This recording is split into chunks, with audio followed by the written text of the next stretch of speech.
आप सब लोग महाराष्ट्र के हैं, रुक्मणी जी महाराष्ट्र की हैं, और जहां की बहू होती है वहां के सब लोग भी फिर उसी संबंध के होते हैं।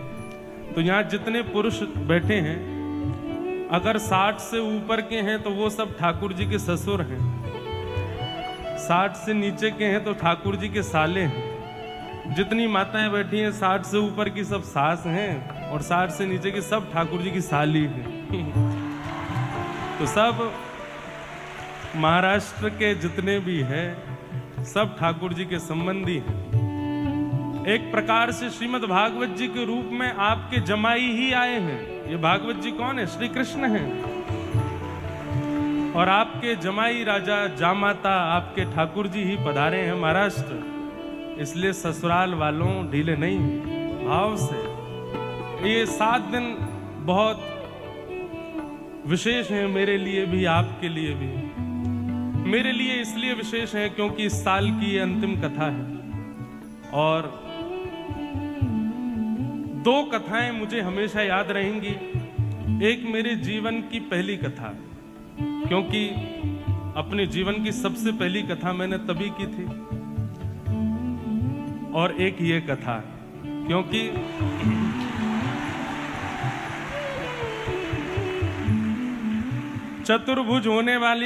चतुर्भुज होने के बाद पहली कथा यही हो रही है। इसलिए बिल्कुल आनंद के साथ, उत्साह के सामने महारानी की, रजरानी की, रसरानी की, महारानी की, लाला के बाबा की, बाबा के लाला की, लाला बाबा दोनों की, लाला की मैया की, मैया के लाला की, लाला मैया दोनों की, श्री सिद्धि विनायक भगवान की, महालक्ष्मी मैया की, मुंबा देवी की, जय जय श्री राम। नमः पार्वती पतये हर हर महादेव। द्वारिकाधीश की जय।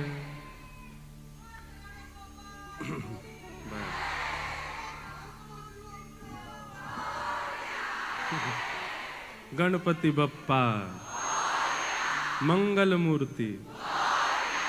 आप सबको जय श्री कृष्ण, जय जय सिया राम, जय सिया राम, जय श्रीमन नारायण, जय श्रीमन्नारायण, जय जय श्री राधे। जय श्री राधे। पूछरी के लौटा की खूब खूब प्यार। क्या बात है बंसी वारे। जितना आप तरस रहे थे इन सब भावों के लिए, हम भी तरस रहे थे। लेकिन आइए अब कथा में प्रवेश करें। बिल्कुल शांति से सब लोग विराजें।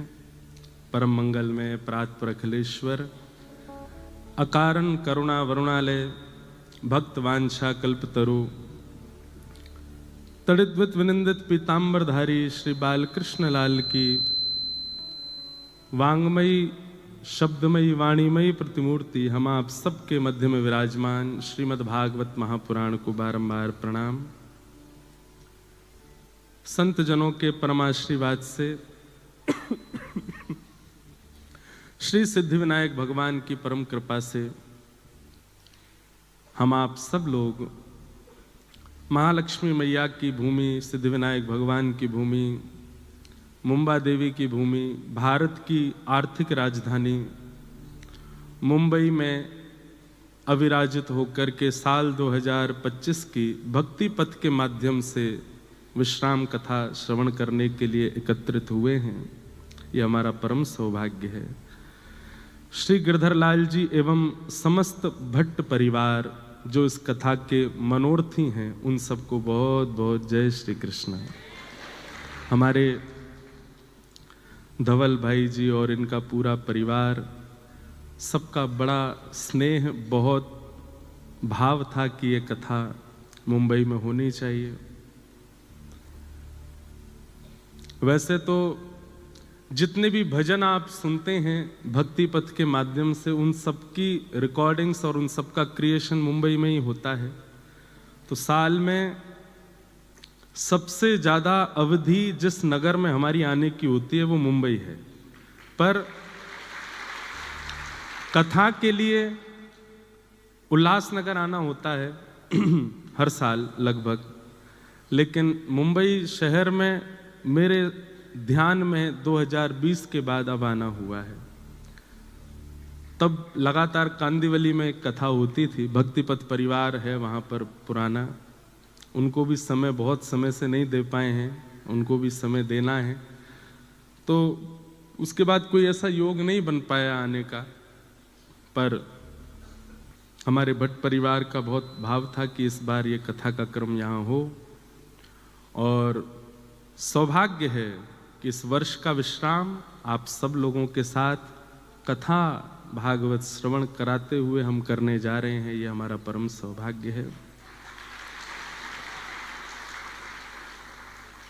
भाग्योदयेन बहुजन्म समर्जितेन सत्संगमं च लभते पुरुषो यदा वै अज्ञान हेतु कृतमोह मदांधकारम नाशम विधाय तदो दयते विवेक। सोच के बहुत कुछ आए थे, लेकिन श्रीमद् भागवत जी को देख करके, इस व्यासपीठ का दर्शन करके लगभग 1 महीना हो गया हमको भी, और पीछे विराजमान पंडरीनाथ भगवान का दर्शन करके एक ही बात समझ आती है, और इसके अलावा हम कुछ भी नहीं बोलेंगे। यह संसार सकल जग झूठा झूठा कुल नाता, यह संसार सकल जग झूठा झूठा कुल नाता। मीरा के प्रभु गिरधर नागर, मीरा के प्रभु गिरधर नागर, मीरा के प्रभु नटवर नागर, मीरा के प्रभु नटवर नागर, हरि चरणा चितराचि गिरधर जन्म मरण रासाथी, गिरधर जन्म मरण रासाथी। हो याए नाय बिसरू में दिन राती, याए नाय बिसरू में दिन राती, गिरधर जन्म मरण रासाथी, गिरधर जन्म मरण रासाथी। भैया, संसार में चाहे आप कितनी भी उपलब्धियों को प्राप्त कर लो, कितनी भी श्रेष्ठताओं को प्राप्त कर लो, और अब मैं कह सकता हूं कितनी भी कथाएं प्रवचन कर लो, ये संसार आपका कभी ना था, ना होगा, ना हो सकता है। लाल जी हमेशा आपके थे, हमेशा आपके हैं, हमेशा आपके रहेंगे। बहुत आसान होता है और किसी के ऊपर कुछ भी बोल देना, और उसमें भी विशेष रूप से अगर कोई कथा वक्ता हो, अगर कोई आध्यात्मिक व्यक्ति हो, क्योंकि उसका स्वभाव है वो मौन रहता है। आध्यात्मिक व्यक्ति का स्वभाव क्या? सबसे पहला परिचय आध्यात्मिक व्यक्ति का यही है कि वो मौन रहेगा, वो कुछ नहीं बोलेगा, और जो बोलने लग जाए वो आध्यात्मिक नहीं है, वो भक्त नहीं है, वो भक्ति पथिक नहीं है। जो बोलता हो, जो चिल्लाता हो, जो शोर मचाता हो, जिसका विवाद में रुचि हो, वो भक्ति पथिक नहीं हो सकता। कभी सुना किसी चरित्र में, किसी प्रसंग में कि मीराबाई ने लड़ाई की? कभी सुना कि गोस्वामी तुलसीदास जी ने युद्ध किया? कभी सुना कि किसी भक्त ने अपने विद्वेषियों के साथ में, विद्रोहियों के साथ में, या अनर्गल बोलने वालों के साथ में कुछ कहा? कुछ नहीं, सब मौन रहे। क्यों? उन्हें फुर्सत कहां अपने ठाकुर जी को याद करने से। ठाकुर जी बोलते हैं उनकी तरफ से, और जब ठाकुर जी बोलते हैं तो महाभारत होता है, फिर कुछ नहीं होता। इसलिए यह संसार सकल जग झूठा, झूठा कुलरा नाता, मीरा के प्रभु गिरधर नागर, हरि चरणा चितराची। गिरधर जन्म मरण रा साथी, मैं याने नाय बिसरूं दिन राती।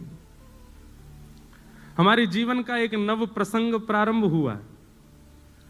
बहुत लोगों ने प्रेम दिया, बहुत लोगों ने स्नेह दिया, बहुत लोगों ने आशीष दिया, पर मुख में दांत 32 हैं, जीभ बार बार गड्ढे पे ही जाती है। कई लोगों ने ऐसी मुख दिखाई दी कि महाराज बस याद रहे जीवन भर। बाबा और हो गए हम, बाबा की इतनी बड़ी शादी, बाबा का ये, बाबा का वो। सब लोगों को प्रणाम।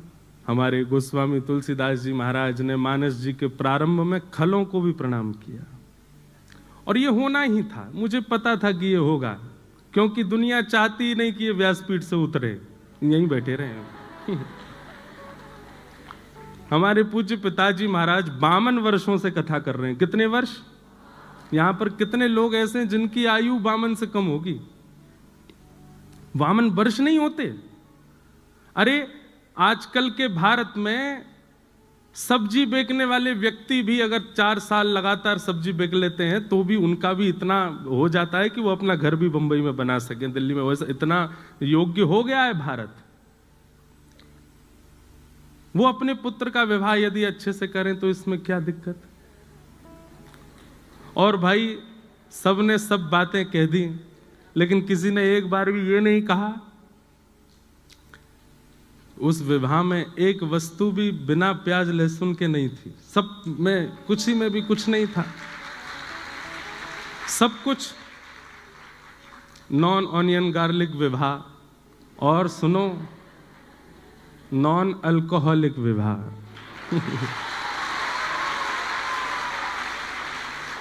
मुझे बहुत लोग बोले ये बोलना, वो बोलना, ये मत बोलना। ये मैंने कि मैं कुछ नहीं, कथा करने जा रहा हूं। भट्टी जी ने मुझको आमंत्रित किया है, पर ठीक है, बोलना तभी चाहिए जब साथ में कोई खड़ा हो। और मेरे पास मेरी भागवत जी हैं, इनके सानिध्य में आकर के मैं थोड़ा तो कुछ कह सकता हूं, नहीं तो अतिशय मौन भी दोष धारण करा देता है, दोष को प्रकट कर देता है। लोगों को कुछ भी दिखा, पर मुझे उसमें भी मेरा एक उद्देश्य था। भक्ति पथ पर हजारों लाखों बालक मेरे साथ चल रहे हैं, सबको लेकर के मैं चल रहा हूं। हमारे लाल जी को प्राप्त करने के लिए सबकी आवश्यकता है, माँ पिता बंधु बांधव, और एक गृहस्थी को जिस नव पड़ाव की आवश्यकता थी वह भी हुआ। परंतु सब समाज संसार के लोग हैं, सबको हम प्रणाम करते हैं, सबको हम वंदन करते हैं। आपसे हम प्रार्थना करते हैं, आप भी मौन रहना शुरू करो।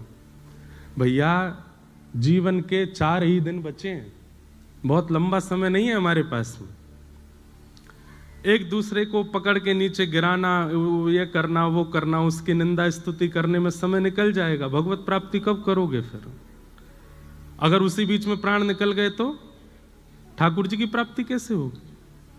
इसलिए सब विषय विकारों को छोड़ो, ठाकुर जी की सेवा में लगो, ठाकुर जी की सेवा भाव से करो। हमारा उद्देश्य, मैं तो पहले ही कहा है हमेशा, कि आप एक चूक करके तो देखो, चूक नहीं भी करो तो भी लोग आपको पकड़ेंगे। ये संसार का नियम है, स्वभाव है, स्वरूप है। और उसमें भी आध्यात्मिक व्यक्ति पर तो कीचड़ उछालना सबसे आसान होता है, क्योंकि उसका स्वभाव मौन होता है। इसलिए मौन रहिए, अपना हरिनाम कीजिए, भजन कीजिए, तैयार रहिए। जब व्यास जी नहीं बचे तो हम तो श्रोता हैं, हमको भी पकड़ा जा सकता है। तो इसलिए बस ठाकुर जी की नजरों में राजी रहो, बाकी संसार की नजरों में तो कभी राजी आप हो ही नहीं सकते, कभी आप अच्छे हो ही नहीं सकते। खूब प्रसन्नता से मुंबई कथा में महाराष्ट्र के भक्तों के चरित्र हम लोग सुनेंगे, भागवत की कथा होगी और इतना आनंद लेना है, इतना आनंद करना है कि सभागृह की जो ये मंजिला है, एक तो बहुत सुंदर, मैं तो देख के ही आश्चर्यचकित हो गया। श्रोता सिर पे बैठे हैं व्यास जी के और इतने आनंद के साथ बैठे हैं। अच्छा है, व्यास जी नीचे रह गए, श्रोता ऊपर पहुंच गए हैं। हाँ, आशीर्वाद और दे रहे हैं व्यास जी को, ऐसी कथा सुनाते रहे। अच्छा है, आप सब लोग खूब भाव से कथा सुन रहे हैं। हमें तो ये लग रहा आज तो पहला ही दिन है और आज मंगलवार और है। अब भट्टी जी क्या करेंगे आप कल से तो और लोग आने वाले हैं। यहाँ जगह की कमी है, बाहर इतनी लंबी लाइन लग रही थी, मैं तो देख के ही हैरान। लेकिन अच्छा है, 7 दिन वो आनंद करना है जो इस साल में नहीं हुआ होगा और वो मुंबई में करना है। हम वापस अपनी राह पर, जैसे कोई व्यक्ति अपने मार्ग पर चलता है, थोड़ी देर के लिए स्टॉपेज लेता है, चाय नाश्ता करके वापस गाड़ी में बैठ जाता है। तो 10 साल से हमारी गाड़ी चल रही थी भागवत जी की, 1 महीने का थोड़ा ये स्टॉपेज लेके अब हम दोबारा से आ गए। अब ये स्टॉपेज अंतिम श्वास तक आएगा ही नहीं। अब तो 20 जुलाई 2015 को हम व्यासपीठ पर बैठे थे, उसके बाद में पहली बार एक विश्राम इतना लंबे समय का अभी हुआ। पर आज 23 दिसंबर 2025 को हम बैठे हैं। अब तो ये अंतिम श्वास तक नहीं होगा विश्राम, अब तो ये चलता रहेगा।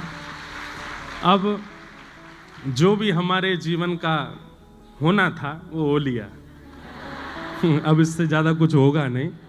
तो अब तो बस लाल जी की राह पर हैं। आप सब लोग बस ऐसे ही आनंद से रहिएगा, खूब प्रसन्न रहो, खूब आनंद से रहो। अन्यस्य दोष गुण चिंतन माशु मुक्त्वा। भक्ति में सबसे बड़ी बाधा क्या है? आपका भजन नष्ट कब होता है? जब आपको किसी में दोष दिखने लगता है। और आपके भजन का फल क्या है? आपको दोषी में भी गुण दिखने लग जाए, यह आपके भजन का फल है। अत्यंत दोषी व्यक्ति, जिसके 100 लोगों ने आपसे बुराई कर दी, और वो व्यक्ति आपके सामने आए तो आपको उसमें भी गुण दिख जाए, ये स्वभाव पता किसका है? ठाकुर जी का है। हमसे ज्यादा अधम कोई नहीं, हमसे ज्यादा दोषी कोई नहीं, लेकिन हम जब भी ठाकुर जी के सामने जाते हैं वो हमारे दोष नहीं देखते हैं। हरि जी मोरे अब गुण चित ना धरो, हरि जी मोरे अब गुण चित ना धरो। ठाकुर जी अवगुण देखते भी नहीं। अगर ठाकुर जी का स्वभाव मेरे आपके जैसा होता अवगुण देखने का, तो सिद्धि विनायक मंदिर के कपाट कभी नहीं खुलते। गणेश जी बंद करके बैठ जाते, बोले ये योग्य ही नहीं है मेरे सामने खड़े होने के, नहीं दूंगा मैं दर्शन। यदि ठाकुर जी हमारे आपके जैसे स्वभाव के होते तो पंडरीनाथ भगवान के कभी दर्शन नहीं होते। हम मानव हैं, हमको दोष ही दिखता है, और वो भगवान है, वो अत्यंत दोषियों में भी गुण देखते हैं। पूतना मारने के लिए आई थी। अहो वकीयम स्तन कालकूटम जिघांक्षया पाययदाप्य साध्वी लेभे गतिम धातृचितां ततोन्यम कम वा दयालुम शरणं व्रजेम। पूतना अपने पयोधर में विष लगा करके भगवान को मारने के लिए आई, और भगवान ने उसके पयोधर का पान करके उसको कौन सी गति प्रदान की? जो माता यशोदा को प्राप्त होनी चाहिए, जो भगवान की मां को गति प्राप्त होनी चाहिए, ठाकुर जी ने वो गति पूतना को प्रदान कर दी। देवताओं ने ठाकुर जी से प्रश्न किया, आपने ऐसा क्यों किया? आपने पूतना में ऐसा क्या देखा जो उसको मातृगति प्रदान कर दी? भगवान कहते हैं उसका कुल अच्छा नहीं, उसकी जाति अच्छी नहीं, उसका नाम अच्छा नहीं, उसका स्वभाव अच्छा नहीं, उसका कर्म अच्छा नहीं, कुछ भी तो अच्छा नहीं था, फिर उसको गति क्यों प्रदान कर दी आपने? तो भगवान कहते हैं उसकी मारने का तरीका हमको अच्छा लगा। जैसे माँ पयोधर पिलाती है, ऐसे पयोधर पिला के मारने आई थी, इसलिए हमको अच्छा लगा। देखो कैसे हैं ठाकुर जी, वो अत्यंत दोषी में भी गुण देखते हैं और हम अत्यंत गुणवान में भी दोष देखते हैं। इसमें दोष क्या है, इसमें कमी क्या है, इसमें बुराइयां क्या है, इसकी गलतियां क्या है? और यही हमारे भजन का सारा फल नष्ट हो जाता है। इसलिए मैं हमेशा से कहता आया हूं, ये आज की कथा में कह रहा हूं या अपने ऊपर कोई बात रख करके कह रहा हूं, नहीं, मैं प्रिपेयर्ड था कि मेरे पीछे पड़ेंगे लोग, मुझे पता था, मुझे पता था कि ये सब होना है, क्योंकि मैं कथा कहता हूं और कथा कह नहीं रहा हूं, आपको नहीं सुना रहा हूं, मुझे स्वयं को भी सुनाता हूं। और सत्य बता रहे हैं, ये 10 वर्ष की कथा ही मुझे पिछले 10 दिनों से जिवा रही थी, मेरी ही कथा, कि मैं प्रसन्न हूं, मैं आनंद में हूं, मैं संभला हुआ हूं, मुझे कोई दिक्कत नहीं। क्योंकि कथा ऐसा निर्माण करती है, 2 चीजें आपके चित्त में आती हैं, एक तो दोष दृष्टि खत्म होती है और दूसरा मौन रहना सीख जाते हो, लेट गो करते हो चीजों को, ठीक है जाने दो, ये दुनिया का अंत नहीं है, दुनिया इससे भी खतरनाक होगी आगे। हम व्यास मंच से बैठ करके कह रहे हैं इससे भी ज्यादा खतरनाक होगी मेरे लिए, आपके लिए, पर आपका उद्देश्य दुनिया है ही नहीं, आपका उद्देश्य दुनिया की प्रसन्नता है ही नहीं, आपका उद्देश्य ये है। इसलिए दुनिया क्या कहे उसकी चिंता मत कीजिएगा, कौन अच्छा कर रहा है कौन बुरा कर रहा है चिंता मत कीजिएगा, अपना समय व्यर्थ मत करो, भजन करो, ठाकुर जी के जीवन उनकी प्राप्ति में लग जाओ आगे।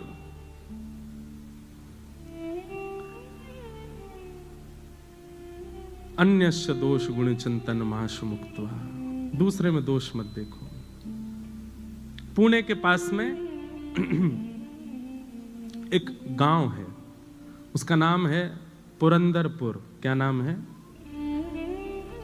वहां पर एक व्यक्ति रहते थे, उनका नाम था पुरंदर। थे तो वो ब्राह्मण, लेकिन अपने स्वभाव से, अपने कर्म से बिल्कुल दूषित, किसी भी प्रकार से ब्राह्मणत्व उनके अंदर दिखाई नहीं देता था। लेकिन उनकी पत्नी थी सरस्वती बाई। सब लोग इधर देखना, ऊपर वाले भी, बीच वाले भी, नीचे वाले भी, भूवस्व ये भू है तो बीच वाले भुव, ऊपर वाले स्वर्ग, हम पता नहीं कहां वैकुंठ ये वैकुंठ है। हाँ वैकुंठ ही तो है, व्यासपीठ वैकुंठ है, क्योंकि तीनों को देख रही है, भू को भी देख रही है, भुवः को भी देख रही है, स्वर्ग को भी देख रही है। बहुत ध्यान से सुनिएगा, बड़ी प्यारी कथा है, मुझे बहुत प्रिय लगती है। और अब तो ये विराजमान हैं मंच पर, तो इन्हीं का ही प्रसंग चलने वाला है। श्री ज्ञानेश्वर महाराज, ज्ञानेश्वर माउली, जिनको महाराष्ट्र में सब लोग माँ कहते हैं, यही माँ है। और संत श्री तुकाराम जी महाराज, इन दोनों, पूरी दुनिया इनका कीर्तन करती है, ठाकुर जी का, जय जय राम कृष्ण हरि, पर ठाकुर जी इन दोनों का कीर्तन करते हैं, ज्ञानेश्वर माउली। ज्ञानोबा तुकाराम, ज्ञानोबा तुकाराम, ज्ञानोबा तुकाराम, इनका कीर्तन ठाकुर जी करते हैं। हमारे इष्ट भगवान हैं और भगवान के इष्ट भक्त हैं, ठाकुर जी के इष्ट हैं ये, ठाकुर जी भक्तों को अपना इष्ट मानते हैं। अनुब्रजाम्य हम नित्यम पूये ये तन्य रेणुभिः, कितना सुंदर भाव कहते हैं ठाकुर जी कि मैं अपने भक्तों के पीछे कैसे चलता हूं, जैसे गैया के पीछे बछड़ा चलता है, उसकी रज में सना हुआ, उसकी रज में लिपा हुआ, ऐसे मैं अपने भक्तों के पीछे पीछे चलता हूं। ज्ञानोबा तुकाराम, भक्ति काल के सबसे पहले भक्त भारत के श्री ज्ञानेश्वर माउली, और भक्ति शतक के एक प्रकार से विश्राम श्रेणी में भक्त जो हुए, उनमें श्री तुकाराम जी तो संपूर्ण भक्त इनके बीच में आ जाते हैं, इसलिए ठाकुर जी इन दोनों का कीर्तन करते हैं, ज्ञानोबा तुकाराम। तो इन्हीं बीच में एक भक्त हुए, उनका नाम था पुरंदर, पर वो भक्त नहीं थे, महासंसारी व्यक्ति। बहुत ध्यान से सुनना है। पुणे के पास में व्यापार करते थे, दुकान थी उनकी। उनकी पत्नी का नाम था सरस्वती बाई। क्या नाम था? कंजूस एक नंबर के थे। मैं कभी कभी कथा में एक बात कहता हूं कि व्यक्ति यदि संसारी है और घोर संसारी है तो भी कभी कभी ठाकुर जी की कृपा उस पर हो जाती है। ये बिचले जो होते हैं ना, भक्त भी हैं संसारी भी हैं, उन पर ठाकुर जी कई बार दृष्टि कम करते हैं, या तो पूर्ण रूपेण भक्त हो या पूर्ण रूपेण संसारी हो। संसार प्रिय लगता है तो पूरे पूरे संसार के हो जाओ, ठाकुर जी प्रिय लगते हैं तो पूरे पूरे ठाकुर जी के हो जाओ। तो पुरंदर जी जो थे ये पूरे पूरे संसारी थे, लेकिन इनकी पत्नी परम भक्त सरस्वती बाई। भगवान ने मन में विचार किया, न दान करता है, न पुण्य करता है, न किसी भी प्रकार की कोई सेवा करता है, बस ये पूरे दिन व्यापार करता है, धन कमाने में इसकी रुचि है, इस पर मुझको कृपा करनी है। न जाने कौन से गुण पर दयानिधि रीझ जाते हैं, कौन से भाव पर रीझ जाए, क्या पता ठाकुर जी का।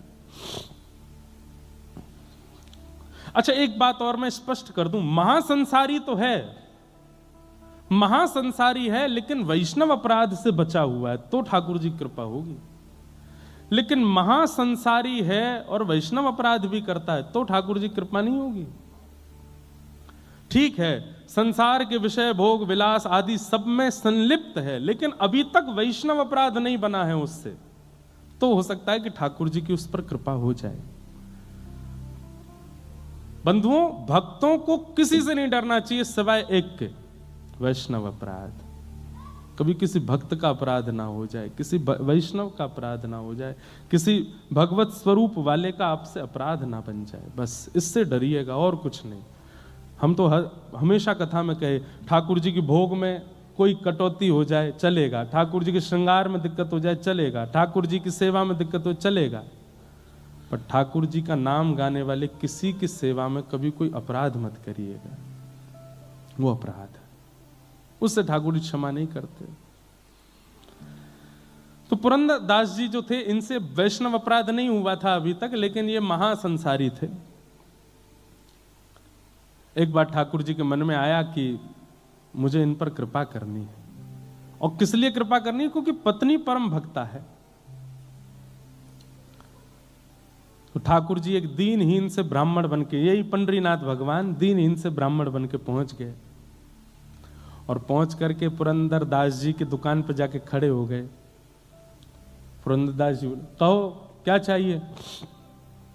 सेठ जी, कुछ नहीं चाहिए, मैं तो एक गरीब ब्राह्मण हूं, मेरी बेटी विवाह के योग्य हो गई है, उसका विवाह करना है, पर जो वर पक्ष के लोग हैं उन्होंने कुछ मांगे रखी हैं, वैसा विवाह नहीं होगा तो विवाह टूट जाएगा, आप कृपा करके मेरी थोड़ी सहायता कर दो, मैं धीरे धीरे आपका कर्जा चुका दूंगा। पुरंदर दास जी बोले, तुमको पूरी नगरी में मैं ही मिलाऊं मांगने के लिए, कहीं और चले जाओ, किसी और से मांग लो। नहीं नहीं नहीं, आपके रूप से ऐसा लगता है आप बड़े दयावान हो, आप जल्दी कृपा कर दोगे, आप ही दे दो, कुछ दे दो मुझे। पुरंदर दास जी अपनी कुर्ता दिखा, देखो मेरा कुर्ता यहाँ से फट रहा है, मेरी धोती फट रही है, मेरी बैठने वाली जो गलीचा है वो भी फटा हुआ है, मेरे खुद की हालत ऐसी खराब है, मैं तुम्हारी सेवा कैसे करूं? नहीं नहीं महाराज, आप चाहेंगे तो सब हो जाएगा, मेरी थोड़ी कृपा कर दो, मुझे थोड़ा सा धन दे दो। पुरंदर दास जी बार बार अपने सेवकों को कहें, इसको भगाओ यहाँ से, इसको भेजो यहाँ से, ये मांग रहा है, मैं देना नहीं चाहता इसको। सब लोग इधर देखिएगा, ध्यान से सुनिएगा। लेकिन ठाकुर जी हट कर लें तो कौन समझा सके? यहां दुनिया के लोग जिद पे अड़ जाते हैं तो नाक में दम हो जाता है, ठाकुर जी अगर जिद कर लें, दुनिया बनाने वाले, तो उनको कौन समझाए? ठाकुर जी तो वहीं बैठ गए दुकान के बाहर ही। बोले जाऊंगा तो आपसे लेके ही जाऊंगा और कहीं नहीं जाऊंगा, और नहीं तो मेरी बेटी का ब्याह टूटेगा, उसका जो अपराध होगा वो आपको लगेगा। पुरंदर बोले ये कोई बात है, जान ना पहचान, एक तो मुझसे पैसा मांग रहे हो, ऊपर से मेरे को दोष भी दे रहे हो। बोले दे दीजिए ना, आप सब कर सकते हैं। तो पुरंदर दास जी बोले चलो एक काम करते हैं। बोले क्या? तुम मुझे कोई अमूल्य वस्तु दे दो और उसके बदले में तुम्हें पैसे दे दूंगा, और तुम्हारा अता पता तो कुछ है नहीं, कहीं तुम भाग गए पैसा लेके, तो अपनी कोई मूल्यवान वस्तु मुझे दे दो और मुझसे पैसा लेकर के चले जाओ, और जब तुम्हारा ब्याह हो जाए, चुकाने लायक स्थिति हो जाए, तुम वस्तु मुझसे वापस ले लेना, पैसे मुझे दे देना। घनघोर कंजूसाई की पराकाष्ठा, दे ही नहीं सकते बिना किसी प्रयोजन के। ठाकुर जी बोले मेरे पास तो कुछ भी नहीं है, मैं कहां से लेके आऊं? बोले तो भैया देखो अब मैं राजी हो गया हूं। हाँ भाई, नगर के लोग इकट्ठे कर लिए, देखो मैं इनको देने को तैयार हूं, पर मैंने एक शर्त रखी है, ये अपनी कोई वस्तु मुझे दे दें, बदले में पैसा ले जाएं, बेटी का ब्याह कर लें, जब चुकाने की स्थिति हो तब वापस अपनी सामग्री लेके मुझे पैसा दे जाएं, कोई बुराई है? संसार के लोग बोले नहीं नहीं बिल्कुल ठीक है भैया, इतना तो करना चाहिए। ठीक है भैया, मैं जाता हूं, कुछ लेकर के आता हूं, लेकिन भैया ये भगवान हैं, इनकी चतुराई के आगे किसी की नहीं चलती। ठाकुर जी बोले मैं अभी आता हूं कुछ लेकर के। बोले हाँ जाओ, लेके आओ। भगवान सीधे पुरंदर दास के घर पहुंच गए। घर में सरस्वती बाई बैठी थी, द्वार पर आकर के रोने लगे, गिरने लगे, सिर पटकने लगे। सरस्वती बाई तो परम भक्त थी, उसके अंदर तो दया आ गई, दौड़ करके आई, अरे अरे महाराज जी क्या कर रहे हो आप ऐसी स्थिति क्यों हो गई, इतने विचलित क्यों हो रहे हो, क्या बात है बताइए। पूरी बात बताइए। मेरी बेटी का ब्याह है, मैं पैसे लेने आपके पति के पास गया हूं, उन्होंने देने से बिल्कुल मना कर दिया। मैं दूसरी जगह गया, वहां भी मना कर दिया। मैं तीसरी जगह गया, मैं पूरे नगर में घूम गया, लेकिन फिर ठाकुर जी एक बात बोले, ये नहीं कहा आपके पति, ये कहा एक राजी हो गया देने को, लेकिन उसने कहा है बदले में कोई वस्तु दो और पैसा ले जाओ। मैं कहां से कोई वस्तु दूं? मेरी बेटी का ब्याह है, कुछ कृपा करो, आप कोई वस्तु मुझको दे दो। सरस्वती बाई बोली कि मेरे पति इतने कंजूस हैं कि मेरे सारे गहने भी तिजोरी में रखते हैं, मैं क्या दूं आपको? लेकिन भक्त का एक स्वभाव होता है, वो किसी के नेत्रों के आंसू देख करके पिघल जाता है। संत हृदय नवनीत समाना, संत का हृदय, भक्त का हृदय मक्खन के जैसा होता है, दूसरे के ताप से पिघल जाता है। सरस्वती बाई देख नहीं पा रही थी जिस विचलनता में वो व्यक्ति था। अपनी नाक में केवल एक कांटा जैसा पहना था सोने का, तुरंत उसको निकाल करके कहा मेरे पास में यही है और कुछ भी नहीं है, अगर इससे आपकी बेटी का ब्याह तो नहीं हो पाएगा पर थोड़ी सहायता तो हो जाएगी, मैं ये आपको दे देती हूं, आप ले जाओ। भगवान बड़े प्रसन्न हो, जय हो जय हो, ठीक है, ऐसी थोड़े थोड़े बूंद से ही सागर भर जाएगा, गागर भर जाएगा, आपने थोड़ा दे दिया कोई और दे देगा, लाइए दे दीजिए। नाक का वो सामग्री उतार करके दे दी। ठाकुर जी लेकर के सीधे पुरंदर दास के पास ही पहुंचे। तुमने कहा था कि कोई वस्तु दे दो, उसके बदले तुम पैसा दोगे, लो वस्तु, लाओ पैसा दो। पुरंदर दास ने जैसे ही देखा, ये तो मेरी पत्नी का ही नाक का काटा है, तुम कहां से लाए? बोले इससे तुमको क्या, तुमने कहा था कि वस्तु दो और धन ले जाओ, वस्तु दे दी, अब धन दे दो। भैया ठाकुर जी जैसा स्क्रिप्ट राइटर नहीं देखा मैंने। आपकी बंबई नगरी में एक से एक राइटर होंगे, एक से एक प्रोड्यूसर, डायरेक्टर, स्क्रिप्ट राइटर होंगे, पर ठाकुर जी जैसा कोई नहीं है। हम आप सबकी स्क्रिप्ट इतनी खतरनाक लिख रखी है उन्होंने, कल क्या हो जाए पता नहीं, कुछ पता नहीं है, कब कहां किसके कैसे मोड़ देते हैं। जय हो। ये डायरेक्टर हैं, ये प्रोड्यूसर हैं।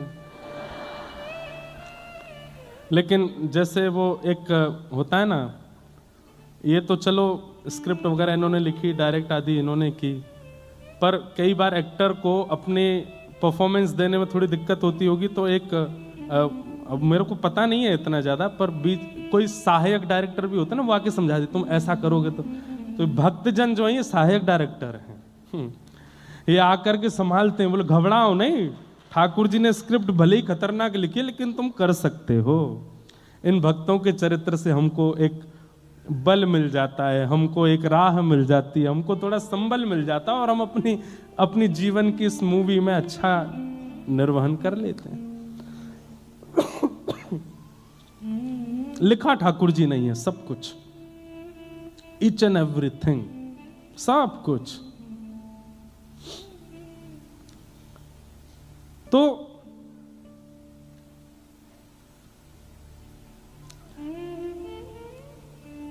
ठाकुर जी पहुंच गए, वो नाक की बाली दे दी, नाक का कांटा दे दिया, बोले लो वस्तु लो, पैसा दो।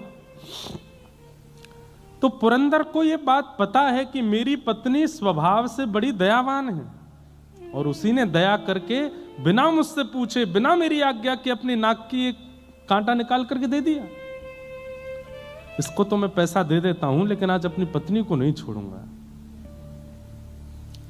भगवान को जितना जरूरत थी उतना पुरंदर दास ने दे दिया, और उस नाक के कांटे को अपनी तिजोरी में रख के ताला लगा करके, और दुकान में जो काम करते थे सबसे कहा आप सबकी छुट्टी है, जाओ। सेठ जी अभी तो समय हुआ नहीं, नहीं आज जाओ। और ताम्रवर्ण हो रहा था मुक्का, आज अपनी पत्नी को नहीं छोड़ूंगा। दुकान बंद की। तो दुकान में एक कार्य करता था, वो इनकी पत्नी को बहुत मानता था, उसकी भी वो सहायता करती थी। वो दौड़ करके पहले ही पहुंच गया, बोले मां आप अपनी रक्षा कर लीजिए। क्यों? आपकी नाक का कांटा कहाँ है? बोले वो एक दीनहीन सा ब्राह्मण आया था, उसकी बेटी के ब्याह के लिए कुछ मांग रहा था, मुझ में कुछ था नहीं, मैंने दे दिया। बोले उसने जाके आपकी नाक का कांटा ही पुरंदर दास जी को देके पैसा ले लिया। अब वो आपके ऊपर आ रहे हैं, बड़े रोष में हैं और कुछ करने की स्थिति में हैं। मां आप अपनी रक्षा करना। सरस्वती बाई घबरा गई। घर में चित्र लगा था श्री पंडरीनाथ भगवान का, चरणों में प्रणाम किया। मैंने कुछ अपराध नहीं किया, केवल वैष्णव भक्ति की सेवा की, और उसके फल में अगर पतिदेव मारने के लिए आ रहे हैं तो मैं अपने पति को रोष युक्त नहीं देख सकती। मैं पतिव्रता नारी हूं, मैं अपने पति को सदा प्रसन्न मुद्रा में देखना चाहती हूं, मैं अपने पति को सदा आनंद मुद्रा में देखना चाहती हूं। वो उठा करके मुझ पर कुछ प्रहार करें, ये उनका राक्षस स्वरूप मैं देख नहीं पाऊंगी, मुझसे देखा नहीं जाएगा। लेकिन वो मानेंगे नहीं, वो आकर के मुझ पर प्रहार करेंगे, मैं उनको उस रूप में नहीं देखना चाहती। इसलिए पंडरीनाथ आत्महत्या करना वैसे तो महापाप की श्रेणी में आता है, पाप नहीं महापाप। 2000 वर्ष के लिए नरक योनि और कितने हजार वर्षों के लिए प्रेत योनि प्राप्त होती है उसको, जो इस प्रकार से आत्महत्या करे।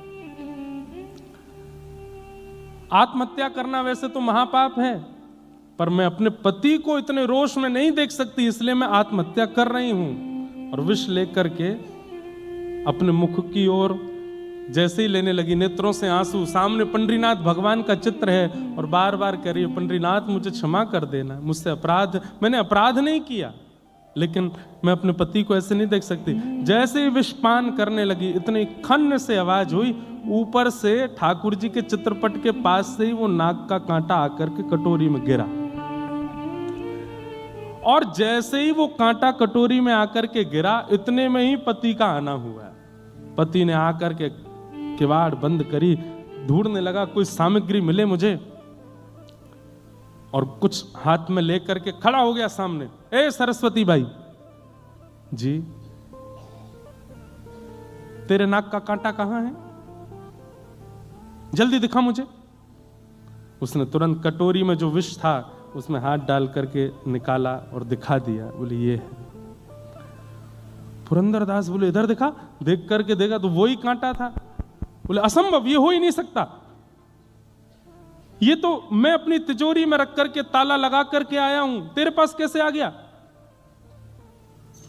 रुक, यहीं रुक, मैं अभी आता हूं। दौड़ करके अपनी दुकान पर फिर से गए, दुकान खोल करके तिजोरी खोल करके देखा तो कांटा वहां नहीं था।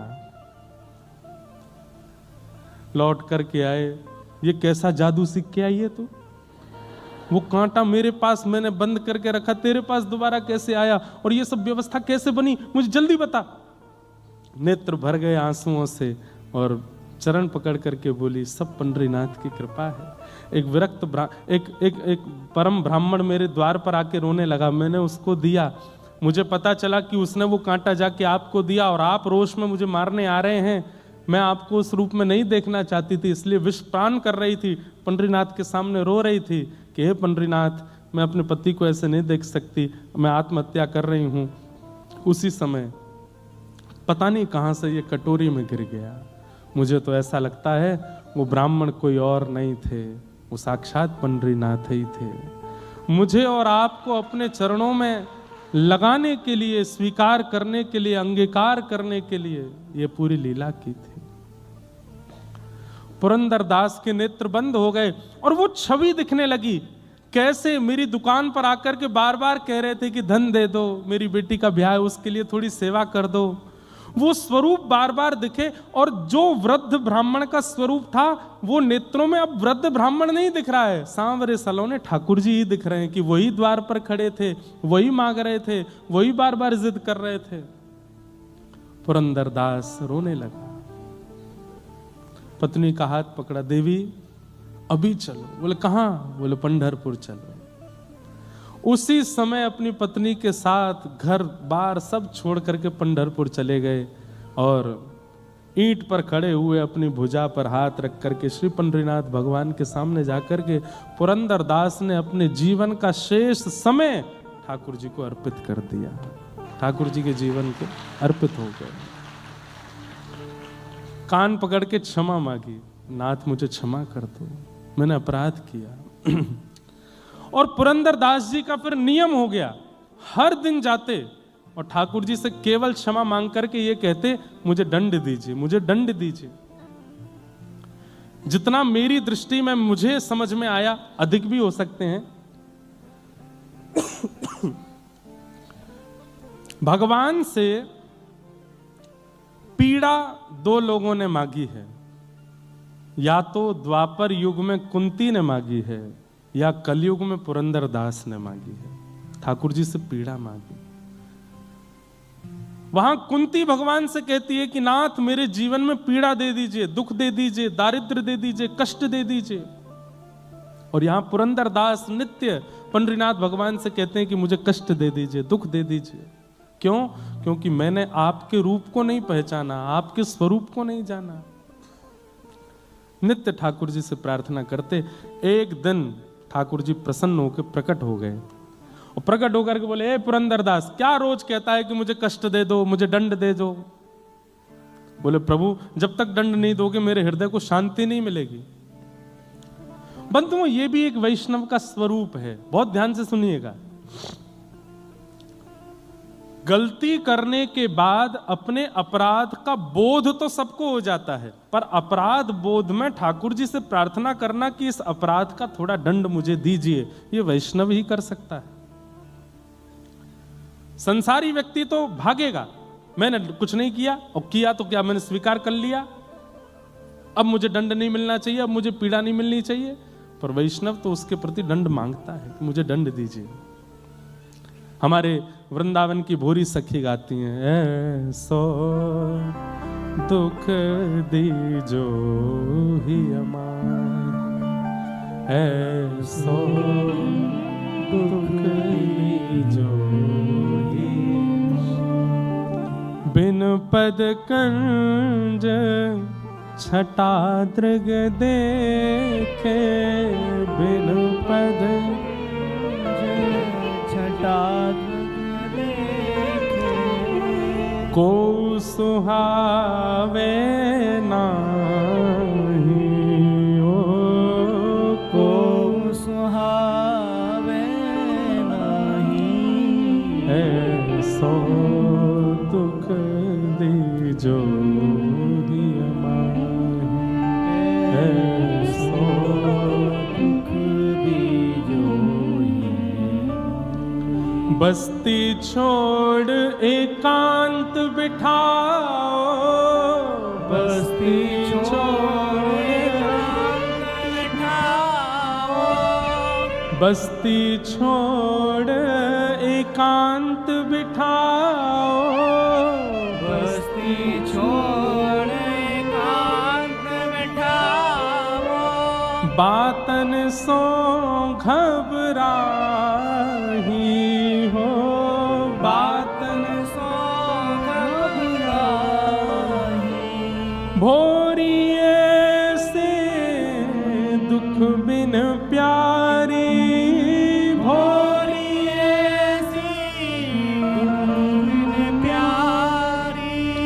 जीवन व्यर्थ गवाही ऐसो दुख दीजो हिय माहि ऐसो दुख दीजो हिय माहि। वैष्णव यदि कभी कुछ कर देता है ना, उसे शांति नहीं मिलती तब तक जब तक वो ठाकुर जी से प्रार्थना ना कर ले कि मुझे दंड दीजिए नाथ, मुझसे गलती हुई है, मुझसे अपराध हुआ है। वो ठाकुर जी से दंड की याचना करता है।